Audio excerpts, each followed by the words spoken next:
पंढरपुरातल्या श्री विठ्ठल मंदिर परिसरात अधिक मासानिमित्त भाविकांची गर्दी होतीये। राज्यासह परराज्यातून हजारो भाविक पंढरीमध्ये दाखल होत आहेत। मंदिर समितीने लावलेल्या मॅन काउंटिंग कॅमेऱ्यानं मोजलेल्या भाविकांच्या संख्येनुसार गेल्या 6 दिवसात जवळपास 3 लाख भाविकांनी विठ्ठलाचं दर्शन घेतलंय। त्यात 1 लाख भाविकांनी पदस्पर्श दर्शन तर 2 लाख भाविकांनी मुखदर्शन घेतलंय। पुढच्या काही दिवसात भाविकांची संख्या आणखी वाढू शकते। त्याच पार्श्वभूमीवर पिण्याचं पाणी, वैद्यकीय सुविधा, सुरक्षा आणि वाहतूक व्यवस्थेसाठी प्रशासन सज्ज झालंय। नांदखेडा जिल्हा परभणी कधी आलाय दर्शनाला? सकाळी किती वेळ लागेल दर्शनाला? आता टाइम किती लागेल? कशामुळे आला? आता काय मे महिन्यात सुट्टी का अधिक मास काय?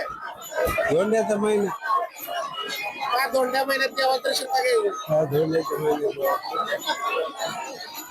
कशासाठी घ्यायचं? पांडुरंगाचं दर्शन आला पैठण तालुका शकता बर कवा आलाय?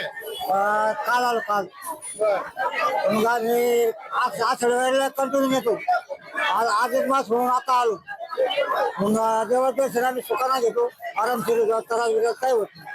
सरकार सोडून आपले पोरं सोडून येतो आम्ही दर्शन वेळ लागतो दर्शनाला? 8 घंटे 10 घंटे ऊन खूप आहे वगैरे काय त्रास? काय तरच काय सावली आहे ना, वगैरे आहे. पाणी प्यायचं गार। कुठला आलाय मावशी? पैठण तालुका काय आज कशामुळे आलाय पंढरपूरला? अधिक मास बर कधी दर्शन लागलाय? किती वेळ लागेल? 8 वाजता लागलेलं आहे। 1-1:30 वाजता 2 वाजता होईल दर्शन।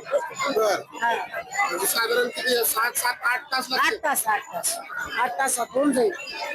काय दर्शन रांगेत सुविधा काय आहेत का? चांगल्या सोयीत आहेत ना, कलर आहे, पाणी आहे, काय जे लागेल ते भेटतच।